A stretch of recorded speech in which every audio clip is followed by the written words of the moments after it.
Report from Liberty Street was written September 18th to October 1st, 2001. I took a walk on Liberty Street today, only it was not the same place as I had known before. They thought they were going to heaven. Large crowds surge inside the police barricades, stretching to get a glimpse of the colossal wreck. All that remains of the towers is two lattice facades standing upright amidst the rubble. These vast and hollow trunks of steel are mocked by the impervious stare of the neighboring buildings that loom intact over the vacant center. National Guard troops, many no more than teenagers, stand guard over us, the dazzled onlookers, the voyeurs of the disaster, shouting gruffly, yet with a strange and unexpected kindness, "Move on, move on, you can't stop here." We look on, perhaps not yet ready for despair, against our stronger instincts, which well up boundless and bare. They thought they were going to heaven. There are so many troops that the metaphor of war zone dissolves into an actuality. Liberty Street is an occupied zone. We have occupied ourselves. At Pier A on the Battery, there are two giant Apple Think Different ads with blow-up pictures of FDR and Eleanor Roosevelt, who preside over the scene with unflinching incomprehension. Across the way, the sign on the almost completed The Residencies at the Ritz-Carlton downtown says, "Live in legendary luxury. Occupancy fall 2001. Spectacular views." They thought they were going to heaven. At the checkpoint at Battery and West Street, 4 soldiers check the passes of every vehicle wanting to go north. There is an endless stream of cars, buses filled with workers, pickups, dumpsters, flatbeds. Even police in uniform show their IDs to the soldiers.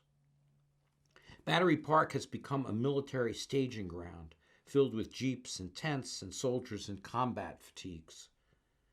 Because the park is closed, it's impossible to get to the Museum of Jewish Heritage, a living memorial to the Holocaust. They thought they were going to heaven.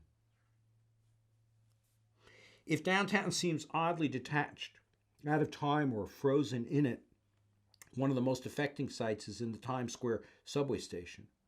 Around the cold tile columns in the central atrium of the station, people have put up dozens of homemade signs, each with a picture of someone. They say missing, not in the sense of looking for, but rather feeling the loss. The grief surrounding these columns is overwhelming, and we look on as if hit by a wave of turbulence. Yet despite the votive lights and candles in coffee mugs, which remarkably the Transit Authority has left undisturbed, these are secular shrines in the most pedestrian and transient of all places in the city. We are overwhelmed by explanations for things that, at the visceral level, can't be rationalized. Anyway, not yet, or not quite. Almost everyone I know is on their own particular edge, our present worldviews snapping into place like a bulletproof shield on one of James Bond's cars.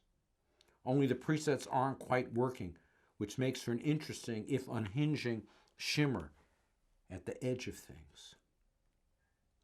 We hear a lot of one song from 1918 by Irving Berlin, but not a hint of How Deep is the Ocean or Let's Face the Music and Dance, much less You Can't Get a Man with a Gun. They thought they were going to heaven. The movies keep playing in my head. Not the towering inferno, but do you remember in Failsafe, where the president, played by Henry Fonda, launches a nuclear attack on New York to show the Russians that the U.S. attack on Moscow was a mistake? Mr. Chairman, Fonda tells his Russian counterpart, my wife is in New York City today on a shopping trip, and I have her on the phone right now. Mr. Chairman, the phone is dead. So it's almost no surprise to see someone with a t-shirt that says, what part of hatred don't you understand? I guess when two planes filled with passengers and tanked up with more fuel than it takes to get my moped from here to Mars and back hit skyscrapers with 20,000 people in them, it doesn't take a political scientist to know there's a lot of hate there. The scary thing is that maybe what they most hated about America is not the bad part. They thought they were going to heaven. I find myself walking around making up arguments in my head, but when I try to write them down, they dissolve in a flood of questions and misgivings. I value these questions, these misgivings, more than my analysis of the situation. A new sport is checking not what stores have put up flags, but which ones don't. Still, there is one Afghanistani joint in Midtown that has no flag in sight. Stu and I head over there to try out the lamb kebab. In the media, there has been a good deal of flap over the use of the word cowardly to describe the people that commandeered the planes. I noticed that on television this weekend, the term of art is now dastardly, though that is probably better applied to the villain in Perils of Pauline. Certainly these men were not timid, nor did they turn and run like rabbits, the root of the word coward. But I think the fact that no one claimed responsibility has made it harder to react, which is part of the effect. The seeming cowardice is not in the action, but in the refusal to take responsibility for the action.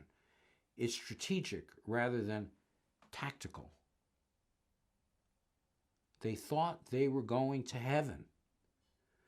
We got what we deserved, a shrill, small voice inside some seems to be saying. But surely not this person. Not this one. Not this one. Nor this one. Nor this one.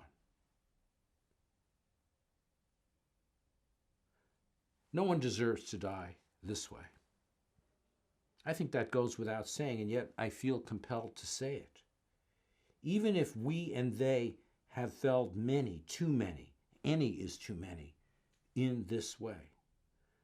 Not people willing to die for a cause, a fairly large group, nor even those willing to kill for a cause, also a fairly large group, but people willing to do this, a relatively small group.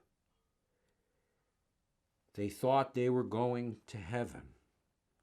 Not cowards, men of principle.